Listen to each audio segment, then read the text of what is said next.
స్వామి, నాకు జ్ఞానబోధ చెయ్యండి అంటూ జన్ గురువును వేడుకున్నాడు ఓ సాధకుడు.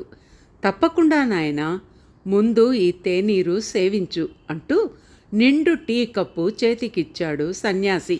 అంతేకాదు, అందులోనే ఇంకొంత పోశాడు. దీంతో ఆ టీ కాస్త ఉలికిపోయింది.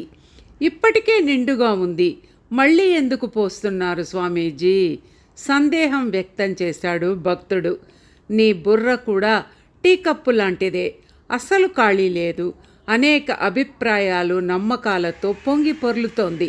మొత్తం వదిలించుకొని ఖాళీ కప్పులా నా దగ్గరికి రావాలి, అప్పుడే జ్ఞానం తలకెక్కుతుంది అంటూ సలహా ఇచ్చాడు జన్ గురువు. అన్లెర్నింగ్ లక్ష్యము ఇదే. లెర్నింగ్ తర్వాత దశ ఇది. రీలెర్నింగ్కు ముందు దశ కూడా ఇదే మరి.